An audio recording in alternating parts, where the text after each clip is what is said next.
And I'm going to do a little introduction. I will be introducing myself, but also more importantly, I want to get to know our audience today a little bit more. I'll be explaining exactly the foundations of fat loss before we now talk about how to actually do it on Nigerian meals. We'll go and talk about mistakes to avoid, and then I'm going to be talking a bit about how best to measure progress to ensure that you do stay motivated and not give up. And finally, we'll definitely be taking questions. So as Larry said earlier, if you do have questions, please feel free to drop them in the chat box. I will definitely take all the questions once we're done. So just feel free to leave them in the chat box. Okay, so first things first, what I'd like us to quickly do, please in the chat box, let me know where your name, where you're joining us from tonight, what state or city you're joining us from tonight, whether it's Lagos, Benin, Delta, wherever it is that you are. Let me know what your weight loss goal is, and let me know why that goal is important to you. So I gave an example below, right? So the example says, I'm Odoya from Lagos. I like to lose 12 kg. And then there is the why. So I can feel absolutely confident in my skin and prevent high blood pressure, high blood sugar that seems to run in my family. This actually is true for me. Well, minus losing 12 kg parts. But the why is definitely my own why. It has always been the reason why, or let's say, I'll say the motivation for starting down this path that I'm on and eventually becoming a coach myself. But yeah, those are definitely my own why. So I would like to hear from you guys before we get started. So what is your name? Let me know where you're joining us from. What is your goal? How much are you trying to lose? Or it could be dress sizes. Maybe you're currently a size 16, you're trying to jump to a size 10, or whatever way that you want to articulate your goal. And then let me know why you have chosen this particular goal or why this goal is important to you. Number 3 question is very, very important. And you see why when we get towards the end of today's session, your why. I see there's some of people just joining. Welcome if you are just joining. Thank you for making it. Yeah, so just read the screen to see the question that we're asking. Name, location, weight loss goal, and why your goal is important to you. Okay, we have our first answer. Awesome. So Bruno says, okay, from Germany, and I want to lose weight. Awesome. Please, why do you want to lose weight? And how much weight are you trying to lose as well? But even more importantly, why do you want to lose weight? Okay, hello, Olawale from Lagos. I'm trying to lose 5 kg. So I can show my body at the beach. Awesome. Awesome. That sounds very familiar to me, actually. I think one of the moments for me where I kind of woke up and realized that this was important was when, yeah, it's definitely uncomfortable when it's one thing I've noticed about weight loss is that it's a very, very emotional journey. It's the kind of journey where you do things that you might not have otherwise done. So I started my journey around sometime in school. And as a pharmacist or pharmacist to be, there's some things that I did that I know absolutely made no sense. And you would have thought that you just feel like, okay, I should be smart enough to know this will not work, but you do it anyway. And that's what the desperation of trying to lose weight does. You do some of the most ridiculous things, even though in your mind, it doesn't make sense, but you are willing to try anything. And I'm sure that's something many of us can relate to. But today, my goal is to show you the foundations of it and for you to understand it well enough to be able to do it for yourself. At least understand the basics of it, first of all. Now, like you guys, you've probably heard the don't eat rice, don't eat bread, don't eat swallow. And I did those things and it worked. Yeah, it definitely worked. But then what made me start questioning things was I was looking into the future and asking myself, is this something I can do long term? And the answer was no. I was eating 4 oranges in the morning, eforo alone in the afternoon, in the night I'll do pepper soup. That was definitely not something that I could do forever. And so the question of, is it possible to actually still eat carbs? Is it possible to still eat our everyday meals and get results? And yes, it is more than possible. And that has been the motivation for starting Optimum Foodie and everything that I have been able to do so far. Now, Like I said, I'm going to start with how we burn fat. Listen so that you can understand this first before we even start talking about Nigerian meals. Fat loss will never happen if you're not in a calorie deficit. Now, I know that there are a million ways to lose weight. There's intermittent fasting, there is paleo diets, there's keto diets, which I'm sure many of us probably know or have tried. There are detoxes, there are a million things you can do. There's portion control, there's some people who starve themselves, whatever it is, there are a million things you could possibly do. Now, the reason why all of them actually work, whether you know it or not, is because on the back end, they are actually helping you to achieve a calorie deficit. One way or another, you are achieving it. If you've ever lost weight before in your life, even if it was 1 kg, if you have ever lost weight in your life, it is because you were in a calorie deficit, even though you might not have known. And I'm going to explain what that means, okay? So being in a calorie deficit is the difference between the calories that you consume to lose weight and that which your body needs to maintain weight. Let me explain. Every single one of us needs calories. In as much as we talk about calories, we almost talk about it like it's a bad thing, but it's not a bad thing. Your body needs calories. You can see calories as the electricity that powers your house, right? You need electricity to turn on the AC for everything in your house to function. Not everything, but a lot of things, right? I need calories right now to be right here. In fact, the fact that you're alive is because of calories. Your heart is pumping blood, your lungs are expanding, and filling up with air. Your kidney is detoxifying your body. Your liver is doing its work. All your organs, your brain is doing its own 1 million functions. To do that work, the energy that it requires to do the work that it does, to literally keep you alive, is measured in calories. So calories, simply put, are a unit of energy. It is energy, but we measure that energy in calories, the same way you measure distance in kilometers, right? You can measure distance as well in miles. It's a unit. So calories is also a unit of energy, and you need it. See, even if you did absolutely nothing all day, right? Even if you just lay down on your bed, you did not move, like you slept 24/7, you are still burning calories, because as long as you're alive, your body is working really, really, really hard. There are a million things that are going on inside of you to keep you alive, and all those things require energy. Now, there's then the further energy you need when you wake up, because you're going to wake up, you walk around, you're going to brush your teeth, you're going to go to work, you're going to pick your kids from school. There's a lot of other things that you do physically. You also burn energy that way as well. So the energy you burn per day is a combination of the involuntary actions, that's the ones you can't control, that are happening inside your body, plus the voluntary ones, like me giving this presentation right now, right? That's the sum of all the energy that my body uses on a daily basis. Now, for each and every one of us, that number is different, okay? Depending on your age, depending on your weight, depending on your height, that number varies, depending on how active you are, depending on your sex. Men actually consume more calories than females do, majorly because they have more muscles than us. But yeah. Now, where does that calorie come from, right? So we said that your body needs energy. So the same way, the electricity in your house can come from 2 places. It can either come from PHCN, or you can generate it by yourself with your gen in your house, right? Or your inverter.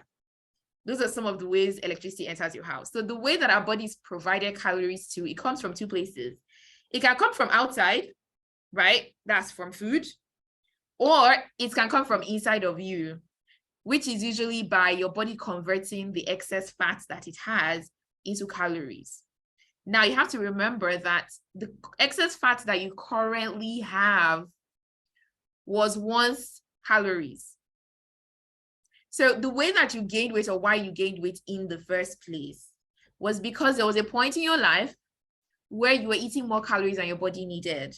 So remember, I said this is the amount of calories you need between the one your body needs to perform its internal functions to the one you use to do all the walking and talking and stuff that you do externally, is a certain amount. If you give your body more than it needs, it will use what it needs and it will keep the rest. It's the same way like your mom sending you to the market, right, with excess money.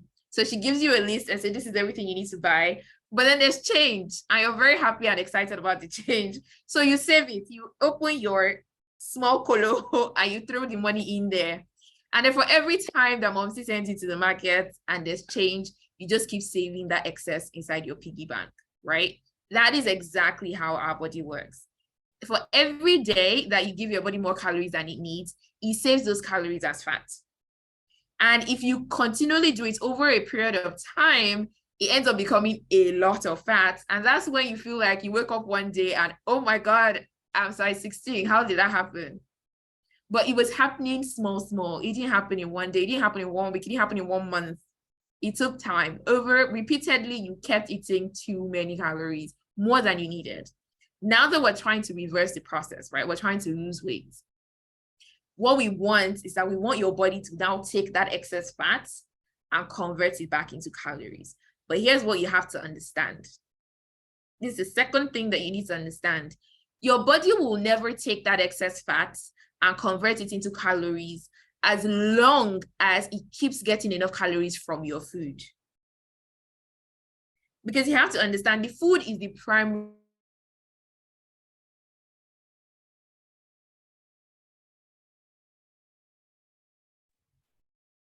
food over the fat in your body as its source. It's the same way if there's lights, you're not going to go and put on your gen, right?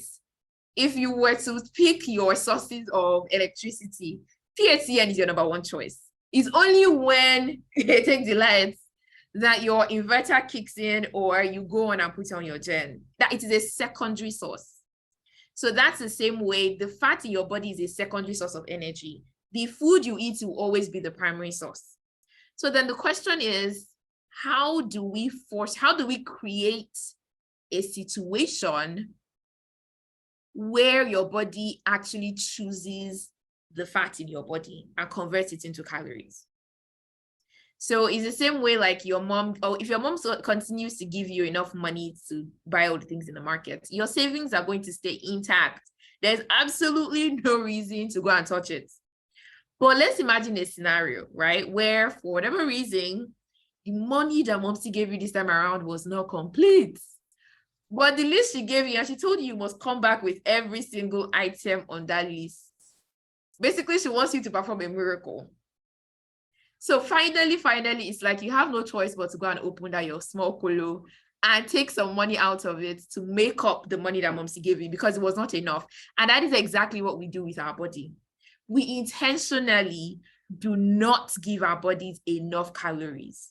That way, it has no choice than to go within itself, take some of the excess fats, convert it into calories to make up the difference. So that difference between what you give your body versus what it needs. So for example, if you needed 2,000 calories and you gave your body 1.5, that 500 calorie difference is what we call a calorie deficit. What's going to happen now is that your body will burn enough calories to generate enough fat to generate 500 calories. Now we want to now do this consistently. Every single day we continue creating these deficits. So it's like how you know how you use soap on a daily basis. The soap is big, but for every day you have your bath, it keeps reducing in size because it's like you're just using layer by layer, you're using the soap, layer by layer, you're using the soap. It's the same way a calorie deficit works.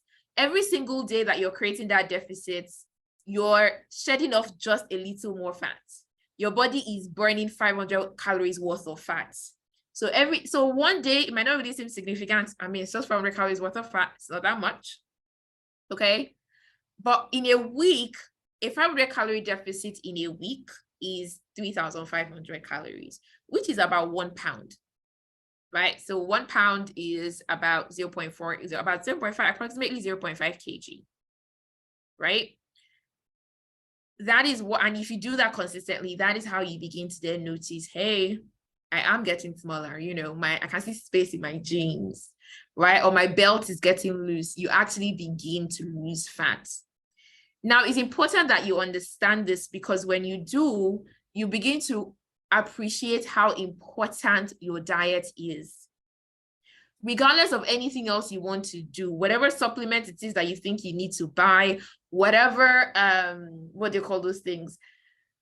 Waist trainer that you think that you need, whatever gym subscription you want to apply to or register for, if your diet part of the equation has not been set, you're already fighting against the wind. It's a way, it's like you've almost guaranteed that you will fail. Your diet is the foundation of it, and the foundation of it is being in a calorie deficit. Now, before I go on to talk about how to do it in using Nigerian meals, I want to quickly define what a calorie deficit is not. A lot of times when I talk about calorie deficit, we talk about reducing calories. Some of the things that comes to our mind is, oh, I probably have to go hungry. That's not true. And I'm going to show you guys how. You do not have to go hungry to do this. No, you do not have to cut out the meals that you love. You do not need to cut out carbs. No, you don't need to go on an only smoothie or only salad diet. That is absolutely not true. Okay? So, how do we actually do this on Nigerian meals? Let's start with our food groups. A lot of us, I don't know where the ideology came from or the idea came from that there's no food in Nigeria. I don't know.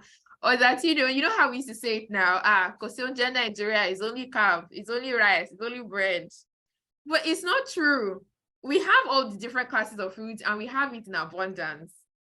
So whenever I think of the issues that we have and how we all got here, and then I remember that in primary school, they actually taught us balanced diets, right? But then the problem was that it's like they did not really teach us quantity. I mean, they taught us that, okay, you know, your vegetable, your fruit, your carbs, your protein, your fats and oil, quite all right. But I think the fundamental mistake that was made was that how much of these different classes we should have was never clearly communicated. So let's go back to primary school for a minute and look at this. Remember your classes of food. I'm showing you this table to help you understand how you should begin to think about quantity. And each of these different classes can be any example you want it to be. So for example, cabbage here is representing vegetables. It could be okra, it could be efforiro, it could be bitter leaf soup, it could be whatever vegetable it is that's coming to your mind. It can be that. It is a vegetable. Now, what we're doing here is that we're going to compare the calories in different classes of food, but in the same quantity. So all these calories here are the calories per cup. So a cup is a standard measurement. I think, let me quickly show us what that looks like. Excuse me. I know my picture is probably very small right now. So but this is what a cup looks like. So measuring cups basically are it's the same ones that bakers use. Okay, so if you ever baked, or you just go to a market and ask for the person selling baking materials, you will find this thing almost anywhere. It comes as a set, but this is the biggest cup anyways. So a standard cup is about 250 mils thereabouts. But I just wanted to show us so you can see what the volume looks like anyways. So the calories that are listed here are the calories of all these different foods in one cup. That's in this, if I fill this up to the brim. So for cabbage, if I shredded cabbage and filled it up inside this cup, it would be about 17 calories, which is very, very low and amazing. Now let's go down to fruits. I'm representing fruits here with purple, right? Remember, like I said, you can use any fruit. Now the calories will vary slightly across different fruits. Not all fruits are 60 calories per cup if you dice it. But it's a fair average to use. But specifically for purple, it's about 60 calories. But what I want you to appreciate here is between vegetables and fruits, you can see that there's a spike, right, in the numbers. And that is because, true, fruits have more sugar or carbs than your cabbage. I mean, even from tasting it, I don't think anybody has to tell you. There's a reason fruits are sweet. Your pawpaw is sweet, your watermelon, your oranges, your grapes, whatever banana, whatever fruit you want to think of, there's a reason they're sweet, right? So they contain a natural sugar called fructose, which is still a type of carbohydrate. It's a simple sugar, which is a type of carbohydrate, which means that it provides calories, right? Your cabbage also does contain small amounts of carbohydrates and protein, but it's very small, which is why you can't even really taste it. Vegetables are not usually as sweet. And so you can see it here, just 17 calories. Your fruit here is 60. Now let's go down to a carbohydrate. 1 cup of cooked rice, and please, cooked, not raw. 1 cup of cooked rice is 205.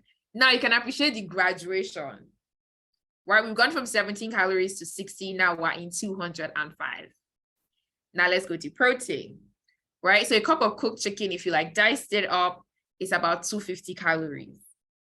Still kind of close to your carbs. But now let's move on to a fat. Now for under fat, we're using granules as an example for our fat. It's interesting how some of us forget that granules is a fat. But if you think about it, remember, where does granule oil come from? Granule oil comes from granules. So yes, granules is a fat. It is under fats and oils, please remember. Now, a cup of granules is over 800 calories. I'm showing you these numbers. I want you to think of these numbers like money. When something is expensive, you don't go and buy 100 of it. It's common sense. I want you to look at calories like money. When something is cheap, you can buy plenty. And in this case, vegetables are very cheap. And that is part of why you can eat a lot of it and not have any problem. It's cheap. Calorie-wise, it is not a burden in any way. There are many other reasons to eat a lot of vegetables, and we'll get into that. But let's just talk about it first from a calorie perspective. Okay? It's very cheap. Your fruits, they are more expensive than the vegetables, but relatively speaking with the others, it's still also kind of cheap, right? Which is why you can still do a fair amount of fruit and you're fine. But by the time you start graduating to your carbs, looking at the calories, you can begin to understand why it's important that you moderate the amounts. Now, the word here is not to eliminate. Moderate and eliminate are two very different things. You don't have to completely stop eating rice, but you definitely do need to watch the amounts that you're eating, because calorie-wise, it is heavy. And then we then come to the worst of it, which is our fats and oil, which are the diamonds of this world. When you understand the calories in fats and oils, there's a certain amount of respect you begin to put on them. You don't treat them anyhow because they're freaking expensive. For every tablespoon of oil that you're eating 120 calories. And if you want to flip that, right, 120 calories is equal to 2 cups of pawpaw, for example, or 2 small apples. That's a lot of food to trade for just a tablespoon of oil. And this number applies regardless of what type of oil it is. No matter how healthy the oil is, it's still that same number. So if something is a fat, and I think the mistake that we make a lot is that sometimes we don't even know that certain foods are actually fats. Like if you were asked to categorize foods, some of us don't realize that some foods are actually fat. And so I don't know what category we put them in our minds, but because we have not classified it as a high calorie food, you just eat it in any amount that you like, right? And then, which means that you end up eating a lot of calories, and of course you end up not losing weight.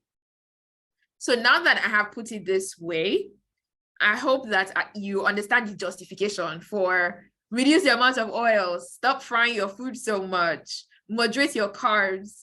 It is a numbers game, okay? Now, from what I've explained, obviously, you need to reduce the amount of carbs that you're eating. Not eliminate, like I said, reduce. And we're going to go into quantity very soon, don't worry. Now, by carbs is a general term, right? Under carbs, you have your complex carbs, like starches. So starches are your rice, your potato, your yam, your plantain, your eba, your gari, fufu, all of them are your starches. And then sugars. So sugars are your simple sugars, from the one you find inside chocolate to the one that you add by yourself inside your tea. There's some of us even add sugar inside yam when we're boiling it, you know yourselves, okay? Or the many ways that sugar enters our diet and enters, you know, anything that we eat. So you're about to make cereal, you want to put sugar. Our ice creams, there's so many places that sugar shows up. You do need to reduce them, like I said, because they're actually high in calories. Of course, you need to reduce the amount of fats and oil. So from your nuts, and that applies to all nuts. So not those groundnuts. Cashew nuts is also high. Your almonds, all your cooking oils generally, you do need to reduce the amount of oil you use to cook. Your fried foods. So frying foods, obviously, by frying it, you're adding oil into the equation, which increases the calories of that food immediately you do that. And then alcohol. I don't think many of us really appreciate how much or how many calories alcohol actually adds to our diets. I remember this day I was out with a few friends. I don't know if you guys, I'm sure the men might know. Maybe not the women so much, but I'm sure the men know. There is this very tiny bottle of Origin. It's not the regular Origin in the can. It's a very high alcohol content. I don't even know what the name is. And it's like all these bitters version. You know, the small bitters bottles, but Origin Zone. I had a friend that was about to take it, and just curiosity's sake, I said, let me check what they call it, alcohol content.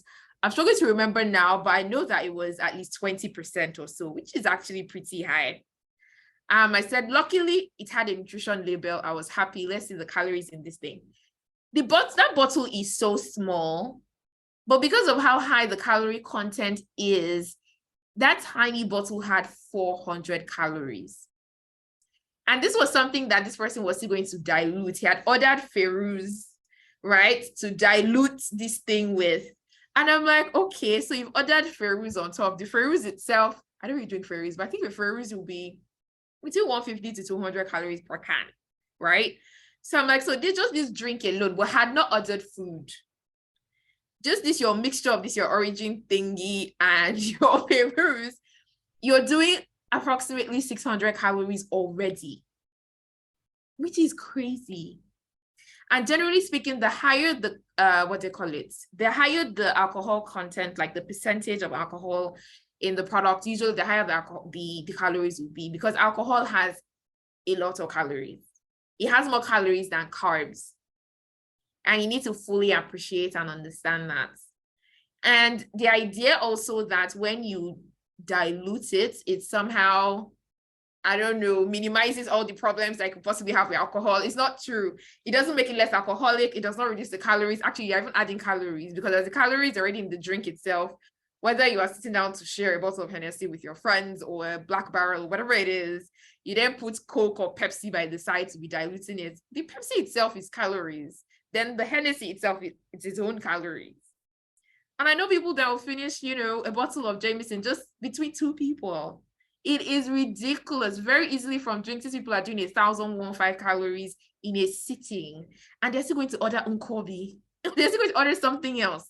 So please, alcohol, major problem in terms of calories. So just take it easy with your quantity and frequency, okay? Now, things to include or increase. And I said include because some of these things are things that some of us are not eating at all, which is number one, vegetables, right? There are many of us that have probably gone this week, today, Saturday. I'm sure many of us here have done Monday up until this point, and you have not eaten a single vegetable throughout this week. Confess in the chat it is you. Don't worry, we're not throwing shade. We're not throwing shade today, but just let me know. If you've not eaten vegetables throughout this week, just do your hand like this. But it is very common. And it's unfortunate because it is how a lot of us grew up. I say you, Gloria. If you really think about it, it is how we all grew up eating. Vegetables was never a compulsory part of our diet. So we grew up into adults that did not necessarily prioritize vegetables. It's not our fault. I mean, we're trying to fix it now that we're gaining more knowledge and we're trying to be better. But the truth is, we just were not brought up that way. But yeah, you do need to begin to prioritize vegetables and prioritize it in a way that at least two of the inside all the meals you eat in a whole day, at least two should include vegetables. And that vegetable can come in a million ways. right? It could be in the form of a salad. It could be in the form of a soup. It could literally be in form of, if you're too confused that you don't even know what to do or you don't know how to even incorporate it, it can be as simple as having a few garden eggs by the side of your meal and just eating it, or cucumbers or carrots, however shape or form that you want to do it and make it happen. Fruits. Recommended, you should be having at least two servings of fruits a day. Now, what does 2 servings of fruit look like? 2 servings of fruit is a small orange or a small apple, or when tangerine was in season, unfortunately it has gone away, or a tangerine, or if we're going to do watermelon, you know how those malams, those malams cut their watermelon, so like the 100 naira one, right? Or if you were doing pawpaw, for example, a small 50 naira pawpaw would be a serving of fruit, for example. And then another thing to increase also would be water. A lot of us are not drinking enough water. There's so many reasons why you do need more water, and ideally you should be doing about 2 to 3 liters a day. Now, besides all the health benefits of drinking water and why it's important, from a weight loss perspective as well, water can be very powerful. When you are dehydrated, for many of us, you don't realize it, but it's very, very easy to mix up being dehydrated with feeling hungry. So there are moments in your life when you were actually thirsty, but your brain has mixed up that signal, and what you did was go and eat. But if you had drank water, that feeling literally would have gone away. So because some of us are not drinking enough water, you're eating unnecessary calories that your body actually did not need. Water can also help to keep you fuller for a longer time, which is useful for weight loss. In fact, I tell my clients to drink water before and then after their meal. That before parts are very important. I tell them to drink water before their meal. So your tummy is already relatively full before you even eat. Then, of course, normally you drink water after food. That one is normal. We all do that, right? Okay. So now let's talk about quantity. Ooh, why is this picture blurry? Let's talk about quantity. So we talked about the different classes. We've understood why we need to moderate our amounts of different things and why vegetables need to be plenty and all of that. But how much carbs should you really be doing? Now, there are different ways to determine the quantity you should be doing. But one of the simplest ways would always be the plate method. Okay, one other way is counting calories, which is obviously a bit more complex. There's another one called the food exchange method, which is also a bit more complex. This is the simplest that I can explain in today's class. Now, what you do is that you use your plates to measure. And visually, using your eyes, you can split your plate into 2. Now, you want about half of that plate to be filled with some kind of vegetable of some sort, right? A salad, a furrow, or something. Then the remaining half, you split that as well into 2. And then you want a quarter to be a carb. So whether that's going to be rice, whether it's going to be swallow, whether it's going to be yam, some diced pieces of yam, whatever it's going to be. And then you want your last part to then be some protein. Now, there is something that is central to, if you've noticed, there's one class of food that we've excluded here, which is our fat and oil, because that will come into your food in different ways. You cook your vegetable with some oil. Your protein will also come with some fat sometimes, depending, like chicken with the skin on it and stuff like that. Now, generally speaking, you want to keep the oil low from all angles. So with the vegetables, you want to ensure that, yes, I'm doing a salad, but the cream that I'm using is either it's low calorie or I'm using very little amounts. Guys, a tablespoon of mayonnaise is about 100 calories. It is wild. And many of us, when we measure, I'm not talking about a tablespoon of mayonnaise and then when you pack it, you will now have like a roof on top. No, I'm talking about a leveled tablespoon of mayonnaise. It is about 100.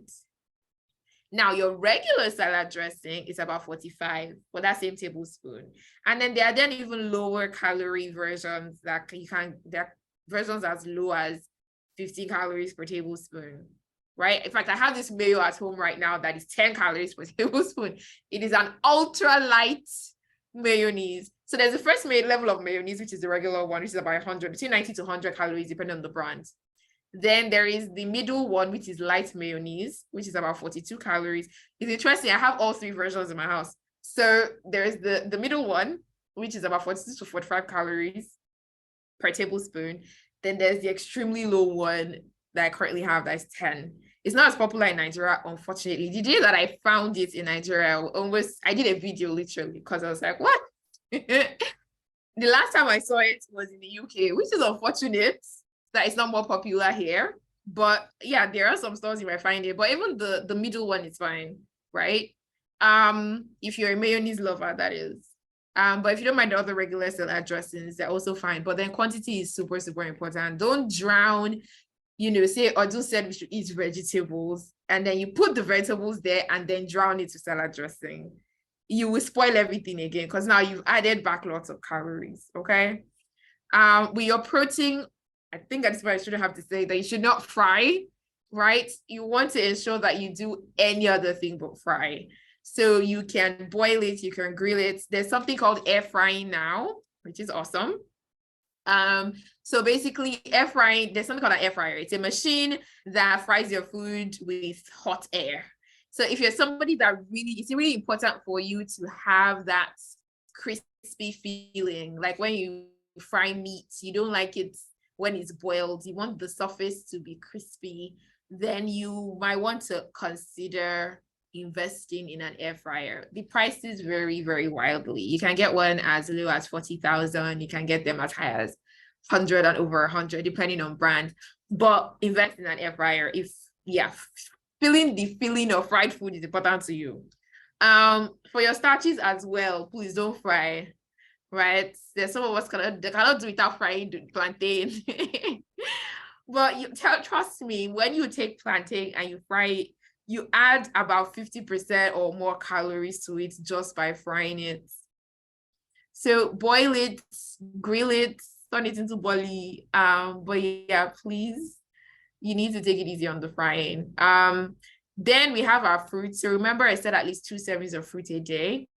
Now, it's not compulsory you have it with your meal. It's something you can eat at any point of your day. You could decide to eat it as a snack at some point. You could also decide to have it with the meal, however shape or way that makes you, happy. So I do have a few more examples here. So it's still the same thing, right? We have our plenty vegetable. In this case, it's okra. We have our swallow. We have our fish. This is steamed fish. This is another one. This is a forero this time around with wheat swallow with boiled goat's meat. So there are many ways that you could make this work, or interpret it for yourself. Now, I decided to put this here to kind of reinforce this oil thing that I'm talking about. Now, these are 2 meals. They look very, very, very, very similar, but calorie-wise, they are not mates. So it's the exact same amount of EBAB. Because I also know people that tell me, I actually have reduced the amount of carbs that I'm taking. I'm doing this and I'm doing that, but I'm still not seeing the results. The difference between these 2 meals is very simple, is oil. Number 1, oil in the soup. Number 2, oil from the protein. So this person decided to fry their own protein and use lots and lots of oil. And this other person decided to use very little amounts of oil and boil their protein. It makes a huge difference. So you can have 2 meals with the exact same quantity, exact same amount of swallow, exact same amount of protein, exact same amount of soup. Everything looks the same, but number-wise, nutritionally, they are not. It's very, very, very important. For oil, the rule that I used to say is this: if you cook soup finish and you can see the oil, you've used too much. Like you can put it on your plate and the soup is staining your plate with oil. Like you can touch it and you can rub, you can feel it. You've used too much. Because if you think about it, when we cook with oil, normally the soup itself usually would absorb, like when you cook stew, for example, it actually absorbs a lot of it. So for you to have you cooked to the extent where the oil is becoming visible, it means that first of all, the soup has absorbed what it can absorb. Then there's now excess that it could no longer absorb, that is now floating on the surface. That's way too much oil. Okay. You don't want to be able to see the oil, especially when you're in your fat loss phase. These things are critical. They can make the difference between you succeeding or not. Another very place that I love was when I use too much oil. Something as simple as frying eggs. So let me give you this example. A typical Nigerian, you want to eat bread and egg, you fry 2 eggs, but 2 eggs is 150 calories. You've not committed any crime. But you now carry those 2 eggs, and then you go and fry it with like a tablespoon of oil or even more. A tablespoon of oil is 120. So it's like the oil is now almost competing with the actual egg you want to eat. Which one did you really want to eat? Was it oil or egg? For 2 eggs, you have no business using more than a teaspoon. A teaspoon is about 40 calories. You have no business using more than that. And some of us even use more, especially if you are now unfortunately use a frying pan that is not non-stick. You know how you're frying egg and the egg starts sticking to the pot, and then the first thing that comes to your mind is to carry your bottle of oil and save your egg. You just keep adding more so you can remove the egg and the egg will stop sticking from the pan. That's another reason why, please, on this your journey, I've talked about air fryers for those ones that like frying. If you don't have non-stick pans as well, you have not started business. Go and get non-stick pans. They're super important. They will help you use less oil. If you use a regular pan that is not non-stick, you'll find yourself just using more oil, because that's the only way you'll be able to save whatever it is that you're cooking from sticking. The last time that I experienced this, I have not had to use a non-stick pan in an extremely long time.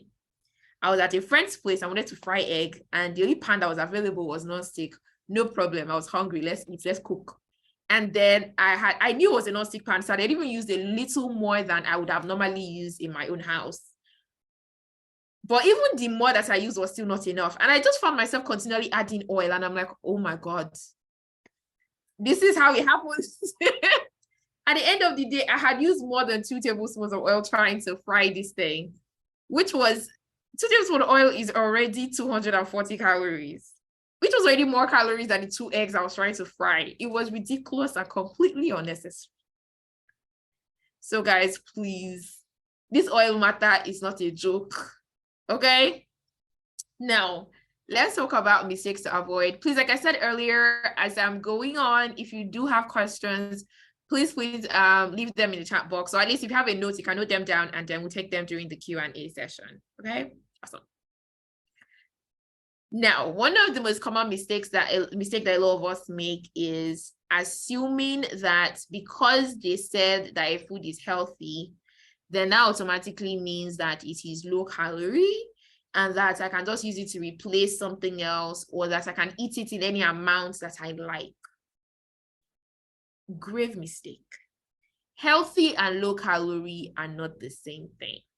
They're 2 different things. Something can be healthy, yes, in terms of maybe the nutrients that it provides, all well and good, but it can also be very nutritious while still being very high calorie. And there are lots of foods like that. Case in point, I remember when granolas became so popular and everybody was making granola and selling granolas. But guys, granola are a high calorie food. So when people do that swap, and want to like swap to granola instead of cereal, or let me be able to say cornflakes. Let me use fruit and fiber, for example. A cup of fruit and fiber is like 230 calories or 210 thereabouts. Granola, depending on who made it, sometimes between 450 to 600 calories per cup. That's what a granola is. So when somebody switches and says, oh, granola is healthier, I'm no longer doing my cornflakes, I'm no longer doing my Rice Krispies, I'm no longer, and then you do that switch, you end up just consuming so many more calories, which is just unfortunate. Or the people that do swaps like, oh, I'm going to stop doing white rice. I'm going to start doing basmati rice. I'm going to start doing quinoa. Or which other one? There's couscous. There's so many of them. A lot of the times, the calories for some of these swaps, either they're higher or they're about the same. So a cup of cooked white rice is about 205. For your quinoa, it's about 230. For basmati rice, is 190. For basmati, it's just a little less than regular rice, but it's not enough for you to say, because I chose basmati, I can eat more rice than if I was eating regular rice. You'll be deceiving yourself. Okay? Or beans. The day that I realized that there are actually lots of people that think that beans is a low-calorie food, it is not. Beans actually has more calories than rice. Okay? Beans is about 250 calories per cup. Now, is beans healthier than rice? Yes, it is. Okay? Beans has the highest amount of fiber in terms of grains. So if we take rice, if we take wheat, if we take all the grains that exist, the quinoas, the bulgurs, we pack all of them together, beans has the highest amount of fiber. And that's one of the reasons why beans is a superfood. In fact, to put it more clearly, a cup of white rice, of cooked, let me keep adding that cooked part. A cup of cooked white rice has just about 0.6 grams of fiber. It's never up to 1 gram. White rice is very low. It's very low in fiber. And that's part of the reason why, remember why I said that you're adding vegetables not just even from because they are low in calories, but this is part of why. Because a lot of us are eating our general diets, there's not really a lot of fiber going on there. So you need the vegetables to bring in the fiber, to bring in the nutrients. White rice, in terms of it, besides the carbs that you get from white rice, it is not a very nutritious food. But it doesn't mean that it's not important. It is providing carbs, which is a part of the classes of food. It has its function. There's no doubt about that. However, there are other things that you need on that plate. You need fiber on your plate. You need vitamins and nutrients on your and minerals on your plate. You're not going to get it from the rice. You know, it's not in your fish or your meat. You will get some minerals from meat, but it's not enough. And you're not going to get fiber from meat either. So that vegetable has to be there to complete that plate, to balance that plate. So back to what I was saying. A cup of cooked white rice, just about 0.6 grams for an entire cup, not up to 1. But do you know how much fiber is in beans? That same quantity of beans, the same 1 cup of beans has 15 grams. So we're comparing 0.6, it's not even up to 1, to 15. And that's why beans will always be a senior food, right? However, from a weight loss perspective, it has its calories and you still have to respect those calories. And so even though it is beans, it is a superfood, it is very, very healthy, we still have to manage our portions. When weight loss is concerned, that it is very healthy, is not carrying weight in that matter. In your fat loss process, the calorie count is king. So it being super healthy is not going to somehow magically burn fats. Healthy food does not burn fat. It's one of the biggest mistakes I made, right? Because once everybody says the food is healthy, I'll just add it to my diet. Yogurt is healthy, we bring it. They said we start eating fruit. I just added fruit to my diet. And while that was good, there were still a lot of other things that were wrong. I was still eating too many carbs. I was still eating food with too much oil. So even though, yes, nutritionally, I had improved my diet, right? I was trying to eat more fruits. You know, I even included yogurt. So I was getting some nice nutrients and minerals from that, which was good from a health perspective. But to see from that fast burning perspective, I was not yet in business at all. I was still deceiving myself. So you need to make that distinction between healthy and low calorie or fat loss. They don't always mean the same thing. Or with your oils, I know people that have said, okay, I've heard that, yes, you know, it's too much oil. But me, I use olive oil. uncle and madams, it is still the same thing. Whether it's olive oil or avocado oil, no matter how healthy the oil is, they all have the same calories. What makes one oil healthier than the other oil is what they contain and how they affect your cholesterol levels. So olive oil is healthy. Why? Because it has very much higher amounts of the healthy fats. So every product that has fat has two types. It will have some saturated fat and some unsaturated fat. Standard.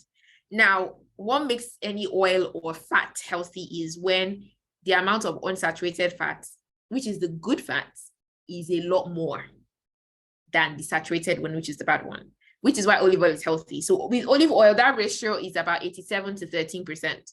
So you have about 87% of the type of fat in olive oil being an unsaturated fat, which is great. And then just 13% is the bad one. Besides that, olive oil is also very, very rich in certain vitamins and phytonutrients. That is what makes olive oil healthy. It is not healthy because it's low calorie. It is not a low calorie oil. Don't mix it up. I know lots of people that will eat avocado as a snack. They just eat an entire thing. But eat avocado, a medium size is about 250 calories thereabout. No, some of them up to 300. It's not something you just sit down and snack on. Are you joking? Why do we make that mistake? A lot of people think avocado is a fruit. Now, in terms of agriculture and how agriculture, in terms of the parts of a plant, might define a fruit, maybe it is a fruit. But nutritionally, our definition of fruit is something that has that contains fruit sugars, which is called fructose. Avocado contains fats. So when we were doing our classification, we put avocado under fats.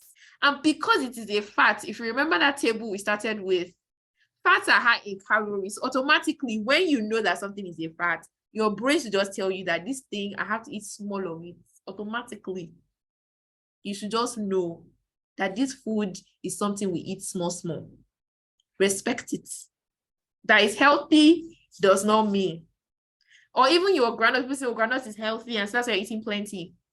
The health benefits you get from granola, you don't need to eat an entire bottle for you to get the benefits. It's not by eating a whole bottle.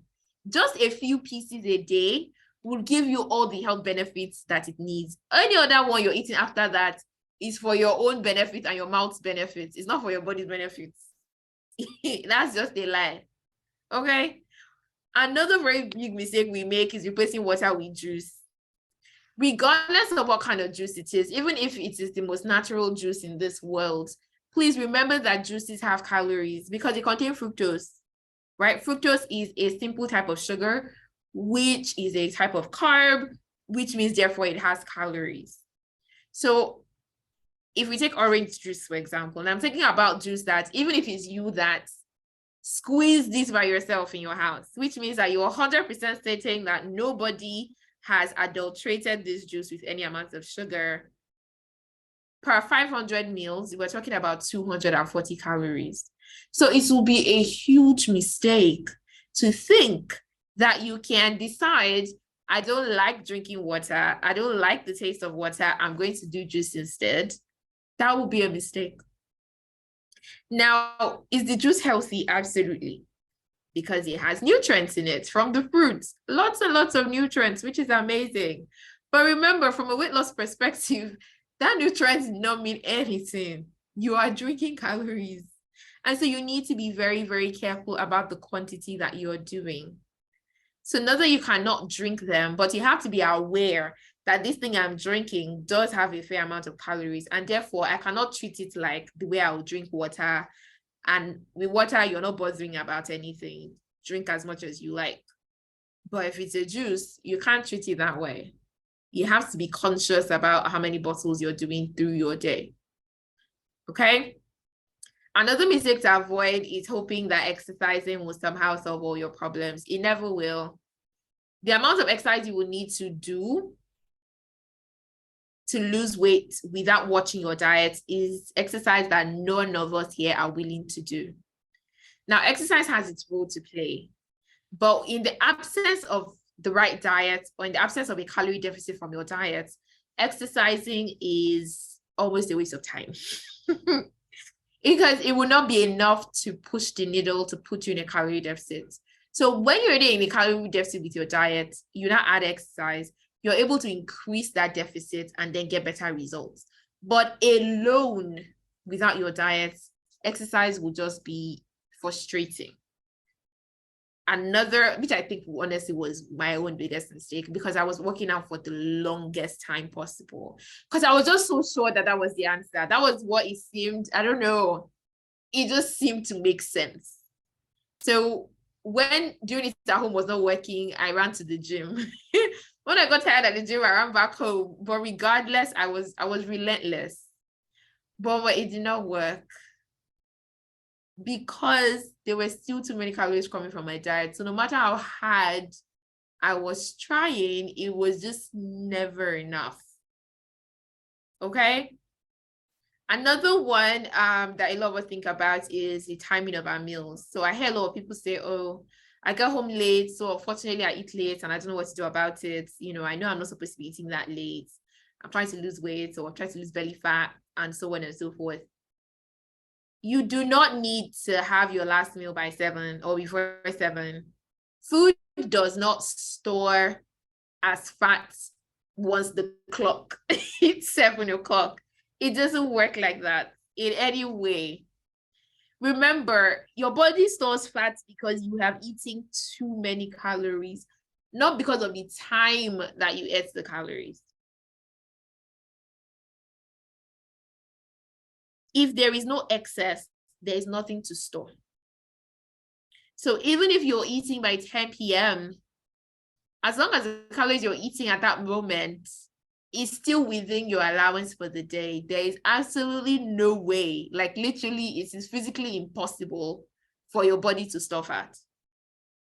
So depending on what your schedule looks like, if you're the kind of person that ends up getting home late, don't feel guilty that you're eating a little late. However, there is a rule that I usually share, that between when you have your last meal and when you go lay down to sleep, or lay down, whatever reason you're laying down, you should give at least 2 hours.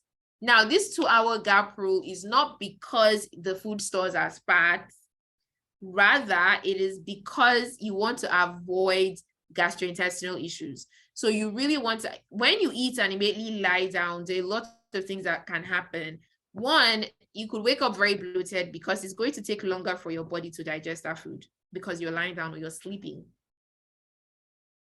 When you're in that position, your digestion, the whole process becomes a lot slower. And if it gets too slow and there was still a lot of food sitting in your stomach, then the food is going to stay in your stomach longer than it should have. And very likely, you're going to start producing gas, and then you wake up unnecessarily bloated. Or even worse still, you might end up having reflux. So that's like when your body, your food comes back up, or you end up having heartburn. There's a whole bunch of things that happens. It is not from a storing fat issue. That one is not going to happen if you are sticking with your portions. However, you don't want to eat and then immediately go and lie down and sleep. Even if you're on your bed, even if you're just sitting up on your bed, that's fine. But don't be, completely flat at 180 on your bed. Then for breakfast, I still got this question very recently, about 2 days ago, if breakfast is compulsory. If you are literally not hungry when in the mornings, don't feel the need to eat breakfast. I know that we all grew up with the saying that breakfast is the food of champions. It is the most important food of the day, and and so on and so forth. But if you're honestly not hungry, breakfast is not compulsory. Don't eat just because you think that you should eat. However, do not wait till you are so hungry that you'll be ready to eat almost anything. So it's a fine line between, yes, you're absolutely not hungry and it's just not a you thing. You don't really like it in the morning, that's fine. But you do want to eat something before you're starving. Because when you wait to that moment when you are so hungry, what ends up happening is you end up being in a state of, like, you're hungry. Let's say a hungry man is a hungry man. And in that moment, a lot of times you will likely overeat. Either you overeat or you will eat something that you are not supposed to have eaten. Right? You know that moment when any food will do. Because all that is in your mind is to not be hungry. Like you're so hungry that you just want that feeling to go away. You don't want to be hungry anymore. And so whatever it is that appears in front of you, you're ready to eat it. You don't want to put yourself in that state. Never. Because if you're trying to lose weight, if you're trying to eat healthy, you need your decisions about what you eat has to be intentional. It cannot be accidental. We're just eating whatever it is that we see. If that is your current eating plan, that's why you're overweight. There has to be some thought to that decision. And it is hard to make an informed, proper decision about what you're about to eat when your whole body is already shaking and you just feel like you can eat the whole world. So find that time for you. And that time will be different for everybody. There's some people that if they're not eating by 9 a.m., they can't be okay. And there's some people too that by 1 p.m., they're still growing strong. They're good. So what time to have your first meal is a very, very individual answer. So answer it for yourself, right? Don't wait till it's too late, but at the same time, don't feel that you need to have it, as early as 9 o'clock or something. If you're that's not you. My last mistake I'm going to talk about is assuming that eating once a day is enough for you to lose weight. So I hear a lot of people tell me, oh, I'm not even a food person. Like seriously, I eat just once a day and somehow this weight is still not coming down, right? I don't eat that much. What is going on? I'm going to give you a scenario and I'm going to explain how that happens and why it happens, okay? It's still a numbers game, so we're going to do numbers. Because remember, which is why I shared from the beginning, it comes down to being in a calorie deficit and the amount of calories you're actually consuming. So even though you eat once a day, it is still possible that you're still eating more than you need for weight loss. So let me show you this example. You finally want to eat. This is the only meal that you're having for the day. And in your mind, you know that it is your only meal. So of course, it should be a good meal. You deserve this. So you do about 3 cups of rice. And by the way, trust me, 3 cups of rice, it's not a lot. This is a cup. So 3 of this, not a lot at all. For somebody that has not eaten all day, okay? You've done 615 calories, no problem. Then you do your stew. Now you have fried this stew, a typical Nigerian stew with all the oil swimming on top. You add that, but inside that stew, around it, you added about another 3 tablespoons of oil. Trust me, it's not a lot. And please don't confuse just the oil that you can see seeping out of the stew. The oil that the stew itself absorbed, which you cannot see, is a lot, okay? So you do about 3 tablespoons there, unknown to you. 360 calories just by the side that you can't really see or appreciate, but it's there. Then you do chicken, you do like a lap. It's not too much. See, this one, it's not even that big, nothing too much. But of course, you just had to go and fry it. So we did another 300 there. By the way, this is not even a regular big lap. And to sweeten the deal, because today was a very hard day, okay? And traffic was so much. All right, and this is my time. And then with your remote control, you sit down, you add some pieces of dodo. Very easily, you have done 1,045, about 1,500. Now, this in itself is still even fine, right? It's still not too bad. But when a lot of us say that I eat only once a day, and then I start asking, okay, but before you eat this your final meal, what? It's nothing else entered your mouth. That's when you now start realizing all the other small things. Well, usually I will start my day with some tea, and I say, okay, that tea, what do you put inside? And I just put a little bit of honey.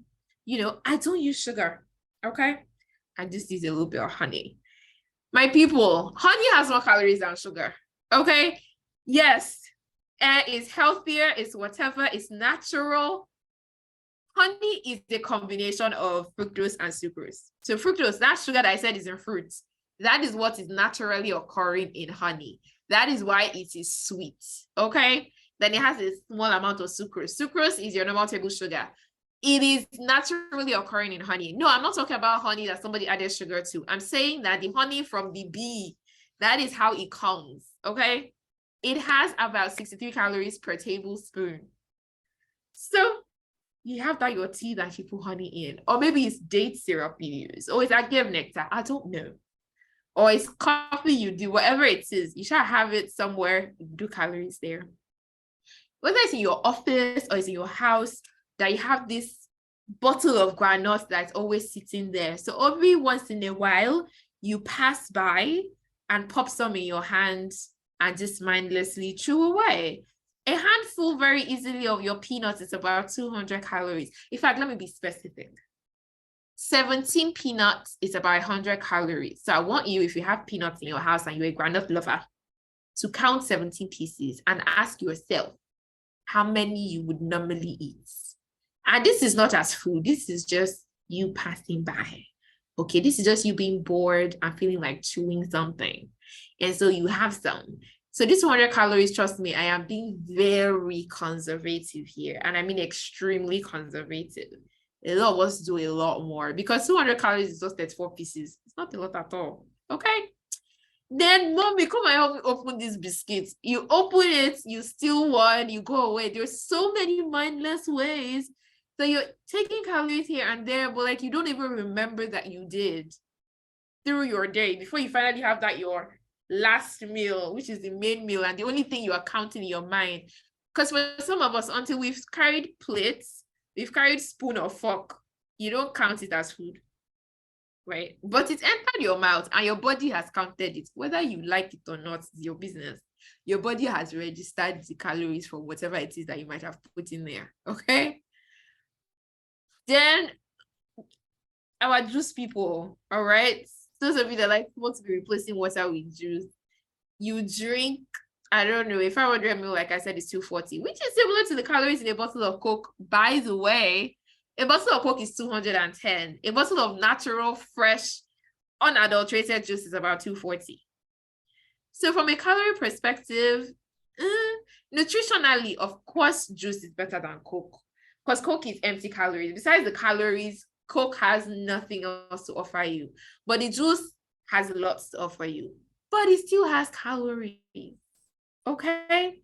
So by the time you now bring everything together, all right, maybe you end up doing two cups of that your tea with a tablespoon of honey each. Or maybe even do 1 cup, but you actually put 2 tablespoons because in your mind, it is honey and it is natural and it does not have calories. You don't have to use small. You can make your tea as sweet as you want, but that's a lie. Okay? By the time I add everything together, madam, you're doing over 2,000 calories already. But technically speaking, you eat once a day. That is how it happens. And then you're confused, right?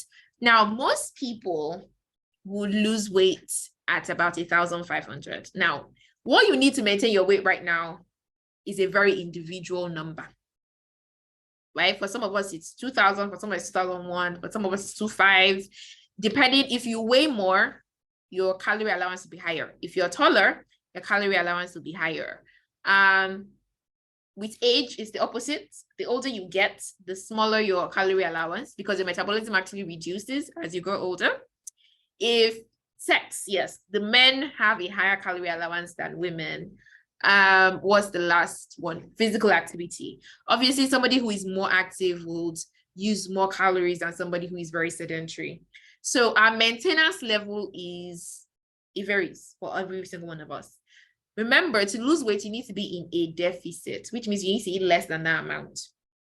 Now, because most people, on an average, most people, especially if you're trying to lose weight, you are at an allowance that is probably around 2,000 or higher.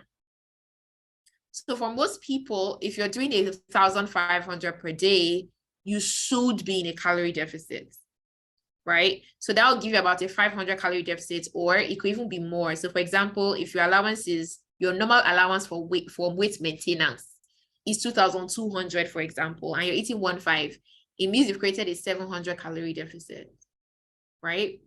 How much calories you should be eating to lose weight can also vary. Now, that's the general amount, but depending on what your maintenance calories are, you can then use that to decide how many calories you want to do to lose weight. For some people, they can be eating, let me give you this example.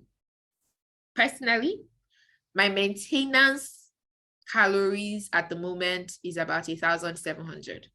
It's about 2,000, but that's because I don't weigh lots, right? Now, at that 1,007, that's my own maintenance, right? That's if I eat 1,700 every day, I will not add weight. I will stay the same way that I am now. If I decided I wanted to lose weight, it means that I have to eat less than that amount. I'll probably be wanting to do like a 1,300, a 1,002, right? Because I want to lose. But it is crazy to think that that same 1,700 that is my own maintenance, there are lots of people that would lose weight at 1.7. Why? Because their own maintenance is so much higher. So this example now, let's say that your maintenance is 2,300. That is the level with which you will maintain your weight. If you start eating 1,700, you created a 600 calorie deficit. So you will actually lose weight at 1.7. But at 1.7, I'm just maintaining my own weight. In fact, I have people currently that are eating 1,800 calories a day and losing weight 1,009. If I start eating 1,009 every day, I will slowly gain weight, but they are losing weight. But that's because we all have different calorie allowance where we are at. And as long as you're eating less than that number, you lose weight.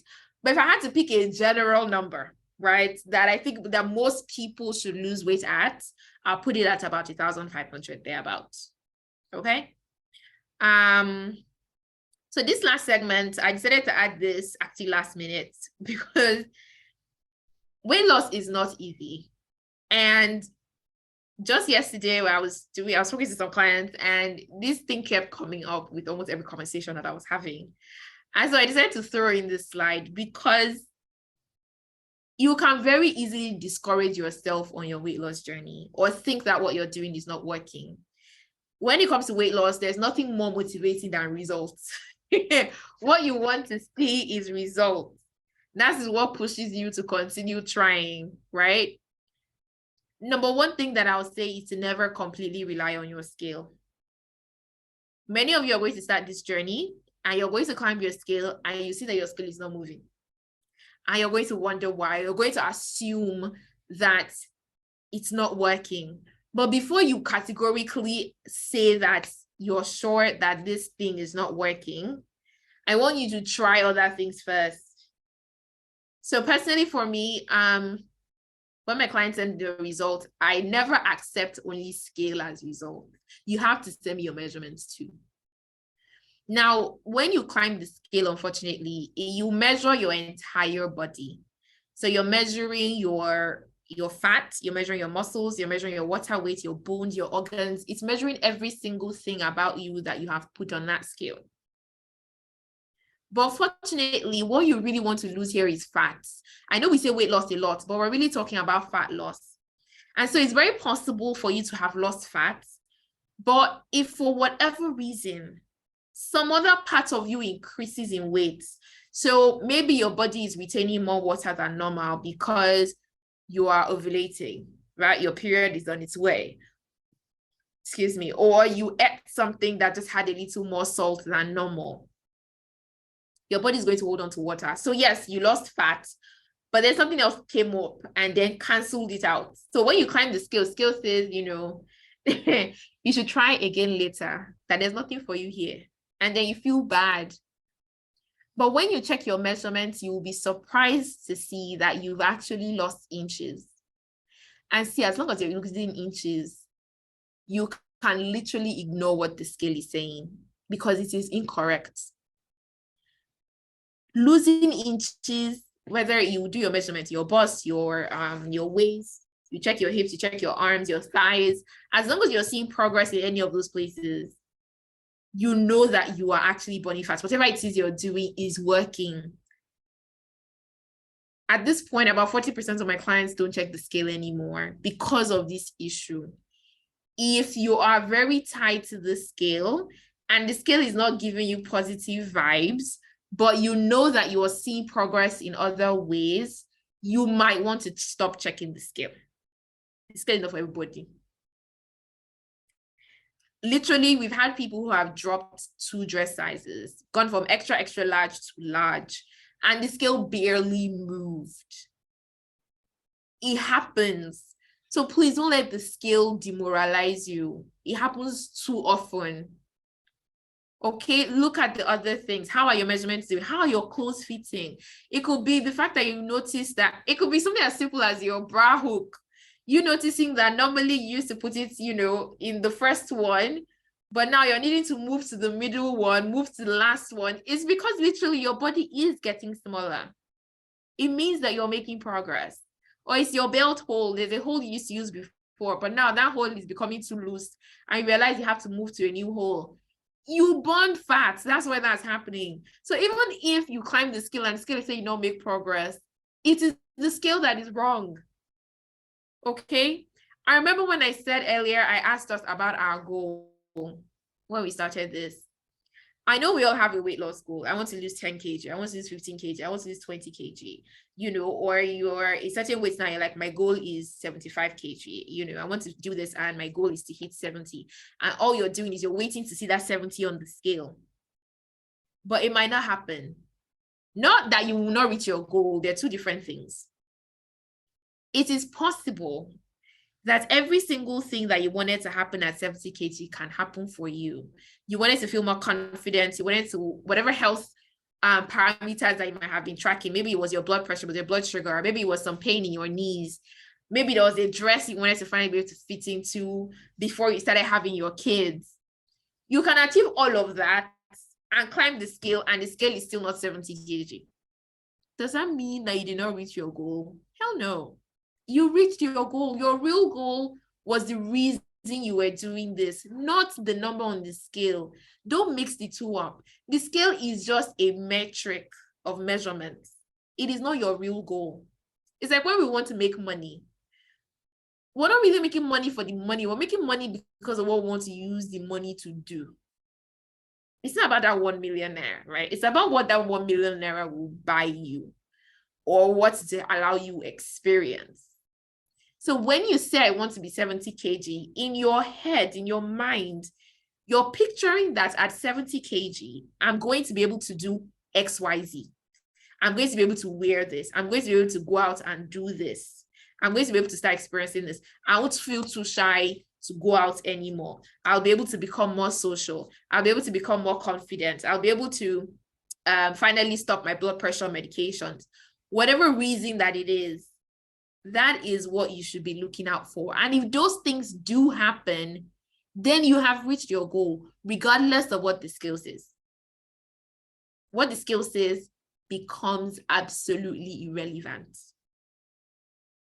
It is only a measure, and sometimes it can be a very unreliable measure. There's a lot of issues with the scale. As medical professionals generally, trust me, people that know their onions, we don't like the scale because of this reason. It's actually not a very good measure of progress. It's not. It's the most popular and the easiest to do because really, all you need to do is step on it and it gives you a number. Very stress-free something. That's why it's popular. But is it a very good measure? No. It will never be my number 1 choice for measuring progress. It's not for me. Measurements are. And all the other things that you could possibly notice and see. Okay? So we have finally come to our question segment.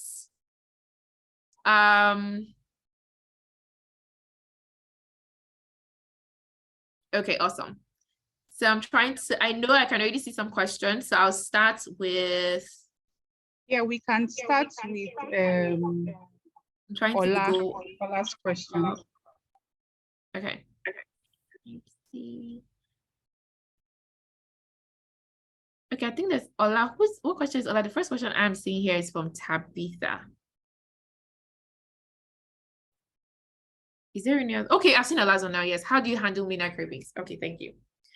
Okay, very good question. Thank you, Ola. So for midnight cravings, the first thing that I'll ask is this: why are you awake in midnight? And what time do you also then have your last meal? If work or whatever your schedule requires that you're up late at night, first of all, if it's possible to avoid being awake, because see, if you're not awake, you cannot eat and you will not be hungry, go to bed early. Sleep is another very important part of weight loss. It is one of those things that we don't talk about enough, but sleep affects your weight loss in so many ways. It's not a direct connection. It's indirect, but it is incredibly important, getting those 8 hours of sleep. But let me not talk too much about that. So I'll just firstly say, if it's possible for you to go to bed as early as possible, do so. But then I understand that certain reasons we have to be awake by that time. Now, if your schedule requires that you're usually in bed by like 1, right? That's how your schedule works. You need to look at what time you're having dinner.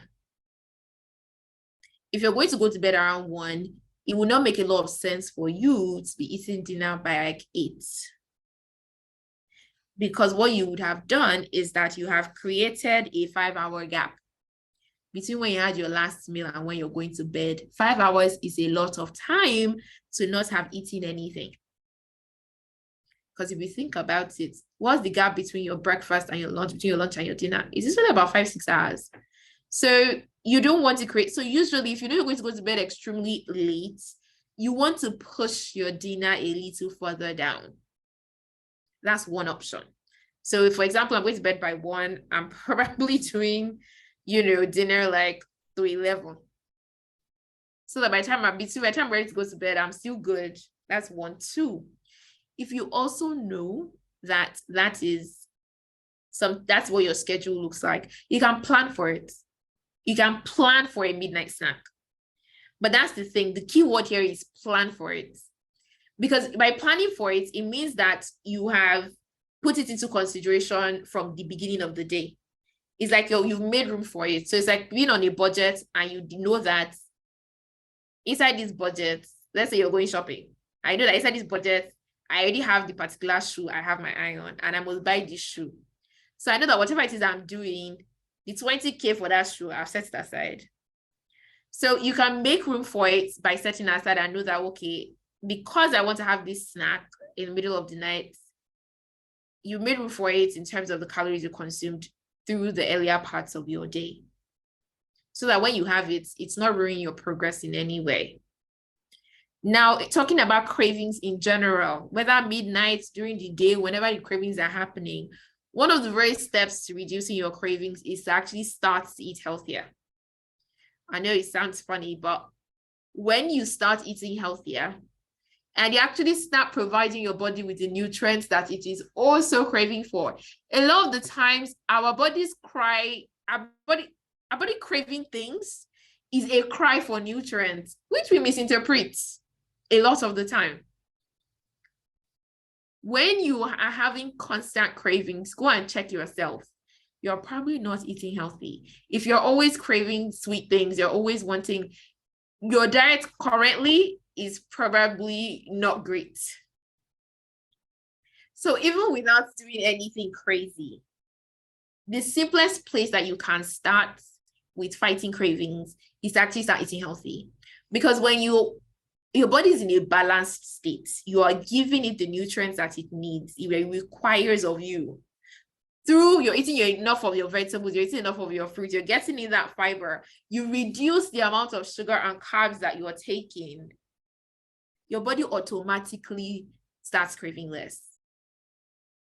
It will shock you, but you just realize that the normal you that would have already wanted to eat certain things, you just realize that urge just isn't there as much. It will feel like a magic trick. Give it at a month or less. For a lot of people, even less than a month of actually eating balanced meals, your cravings will just nosedive. So that is the first place to start. Then there's the things that I said earlier on about handling the midnight ones. So I hope that was helpful. Okay, so I have a question here from Tabitha. Apart from non-stick pans, are there other tips to help using these oils when cooking Nigerian meals? Thank you very much for your question. Yes, so non-stick pans, very first place to use, first place to start, sorry. Another thing that you do want to do is to actually measure. So use your spoon. So remember the cup I showed you, a lot of times they also come with a set of spoons. So literally, as opposed to what we normally do, where you want to cook soup, you want to cook jollof rice, we just carry the gallon or bottle, wherever it is, you just pour, right? As much as possible, you want to start measuring. And let me tell you a way to do that measurement, or a place where you can easily start. For each serving, especially if you're trying to lose weight, for each serving of whatever it is you want to cook, you want to do about 5 mils of oil. Now, let me explain what I mean by each serving. So obviously, if you're going to cook something like stew, you're not going to cook stew of that you just eat in one only once, right? You're going to cook, it's going to be a pot of stew. So a serving is like the portion you would take to eat 1 meal. So I want to cook soup now. In my head, I'm looking at my pepper and I'm saying approximately like how many, if it was only me that was going to eat this soup, how many times could I possibly eat this soup? Because I'm trying to gauge the number of servings for that soup, right? Like how many servings? And I'm like, if it was only me, I'd probably eat this soup like 20 times, right? Depending on, I don't know, the size, the amount of the pepper that you're boiling or cooking. So I'm going to take those 20 servings and multiply it by 5 mils of oil. So that's 100 mils of oil. I'm going to use 100 mils to cook that soup. Same thing with efforiro, right? I'm going to look at my leaf, the amount of ugu that I bought, and ask myself and try and gauge about how many servings of efo am I about to cook here. Okay, and then multiply the number of servings. That it doesn't have to be perfect. Okay, just do a fair enough approximation. That this efo I'm about to cook, if only me was eating it, I'll probably eat this efo like 10 times. So I'm going to do 5 times 10. That's 50 mils. I'm going to use 50 mils of oil to cook this soup. So you can do it for anything. You want to make porridge, you want to make jollof rice, you want to make whatever it is that you want to make. Try and do that estimation before you start cooking. And to help you do just about 5 mils per serving, you then multiply the number of servings by 5 mils. And then that way you know how much oil to actually use. And then you measure the oil using you can use the spoons. So each spoon is 50. The biggest spoon, 1 tablespoon is 15 mils. So you can do whatever math is required to get 100 mils or 50 mils or whatever it is that you might need. Very important. Another one too is to use, sometimes for eggs, I would use, I don't have that here, it's in the kitchen, but there are these sprays, oil sprays.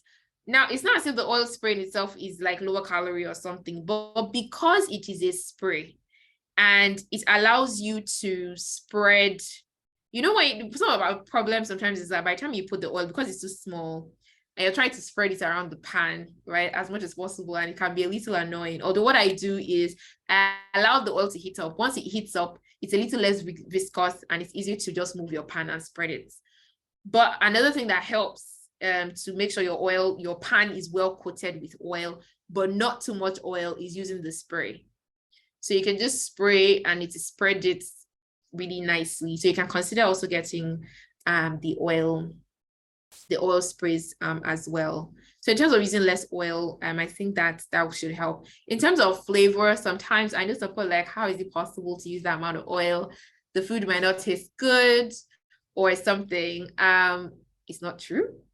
I'm a lover of using stock for flavor. So if I'm cooking jollof, I'm cooking efforiro, I use stock a lot. So stock from boiling meat or boiling chicken, or even grilling. Sometimes there's usually the water that comes out of it somehow. But one very important thing, please, if you're using stock, when you boil chicken, the stock or meat, the stock usually has oil that would have come out from the chicken that will be floating on top. Please remove that floating oil. There's no point trying to reduce the amount of oil to cook. You now come and still pour back oil from stock into it again. So you want to keep the stock as oil-free as possible. So you can just wait for it to congeal, and then you can scrape it off the top of the oil, or you can just try a spoon to just, or you can just hold it and try and decant it slowly and remove that upper layer. But yeah, I hope that helps.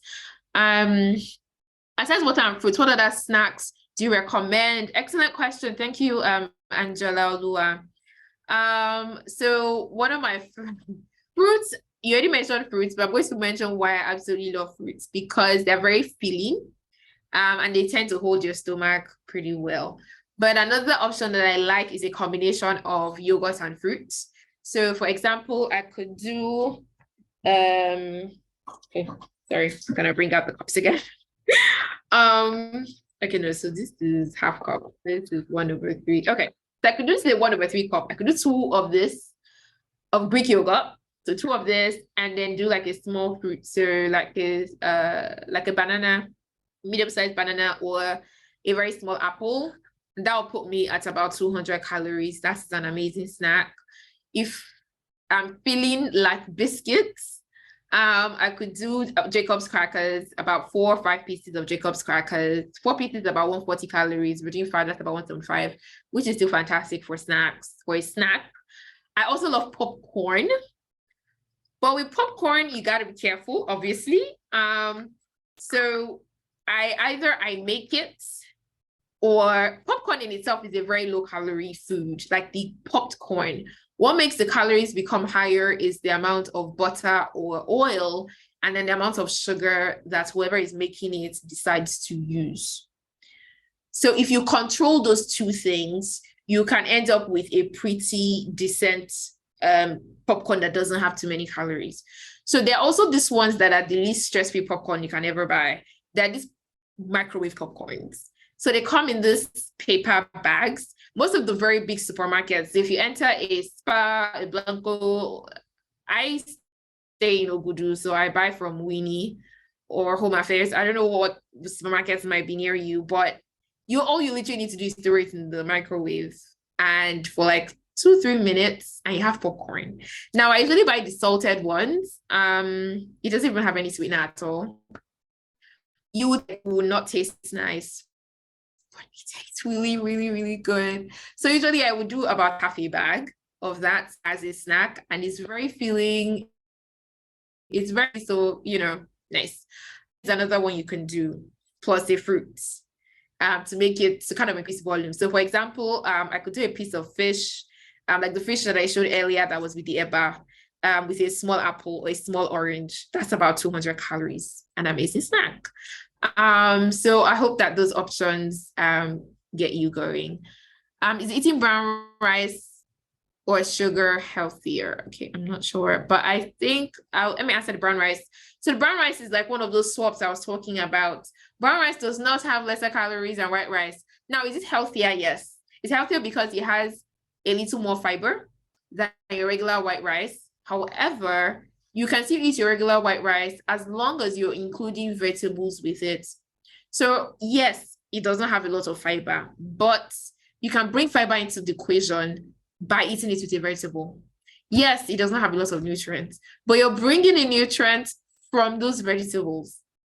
So the difference between white rice and brown rice is that the brown rice has a little more fiber. Number 2, it does have a little more micronutrients, because brown rice is brown rice because it's less processed. Brown rice is like rice that is on its journey to becoming white rice, but they don't finish processing it, so it does not become white rice. So it is the processing of white rice that strips it of a lot of the fiber and nutrients that it actually contains from when they harvested it from the ground or from the plant. But usually by the time they're done process, the more processed it becomes, the less nutritious it becomes. So the little micronutrients that it had get stripped away. The little fiber it has goes away as well. But like I said, if you eat it with vegetables, it's a way of reintroducing them back. Because whether we like it or not, something we have to face and be honest about is cost. The cost of brown rice versus your regular rice, the difference is massive. Or like basmati rice versus white rice, you have a 3 times, 5 times price difference. And that's something to definitely consider when you're talking about eating healthy, especially in the long term. We can't run away from that fact.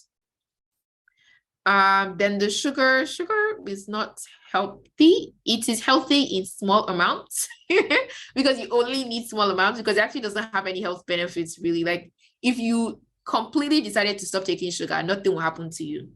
It is not a vital part of our daily nutrients. You can literally not eat sugar again for the rest of your life and you'll be fine. Nothing will happen to you.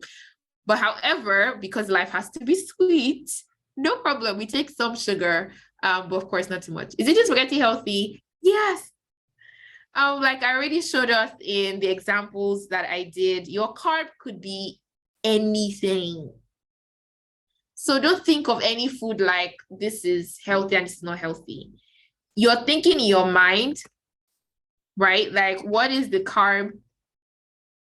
Like, what is the carb that I want to do with this meal? This could have been rice, it could have been spaghetti, it could have been noodles, it could have been yam, it could have been almost anything. Just think. So don't think of it like this one is bad and this one is better. Think of it of what, for this category, or what do I want to use to fill up this side of the plate? This is my choice of carb. The only thing I've begged of you guys is to ensure that if it's like yam or plantain or something, that you don't fry it. But as long as you're doing it in the right quantity, it can be anything.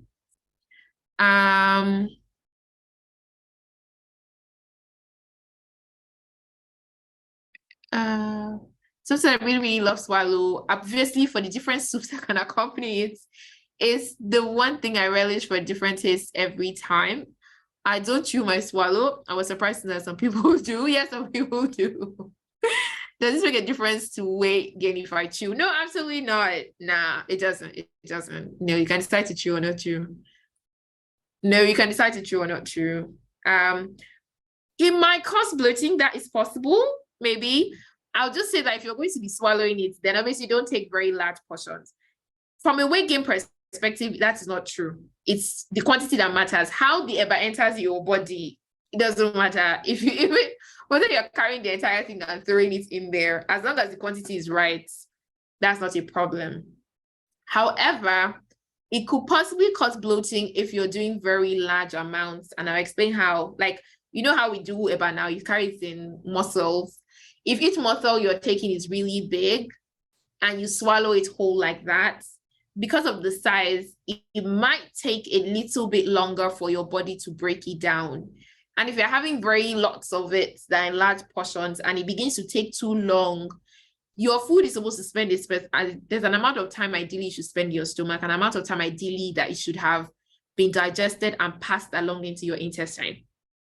If it starts taking too long, it will start forming gases. And one of the reasons why it can possibly start taking too long is because it's big. Now, when you take it in smaller amounts, you've created a larger surface area. So it's able to digest it faster, unlike when it's big, very big clumps. So I hope that makes sense. I hope. But from a fat gain, that whether you make you gain weight, no, that's absolutely not true. Okay, I think that was the last question. All right. I hope that my answers have been helpful to everyone that I have answered. I hope that I have not missed anyone. Okay. Yeah, I think we're all good. Okay, awesome. Yeah. So thank you so much, guys. Thank you for joining. Thank you for the question. Thank you, Coach Odun. This was very insightful. I know we went way above the time that we allocated, but it was really impactful and it was necessary for us to do this within this period. Thank you so much, guys, for joining. So a recording would be available on So Fresh's YouTube page. So you can access this, you can share it with people, you can share it to people within your network, go back to it for reference. Thank you so much. Thank you for joining. Let's say thank you to Coach Odun. Thank you so much. Thank you, guys. Thank you Doing this. for We your had a attention. wonderful time. My notebook is full with a lot of Awesome. stuff. Yeah, thank you so much. Definitely glad to hear. All All right, right. guys. Thank you so much Thank for you, everyone. joining. Good Enjoy night. the rest of your Enjoy night. the rest of your weekend. And yes, thank you. All right. And just one more thing. If you're not already, please feel free to follow me at Optimum Foodie. Yes, If you do have more questions that you might want to ask or follow-ups, feel free to send me a DM. All right. Thank you, Burmi. Thank you. Have a nice day. Bye. Bye.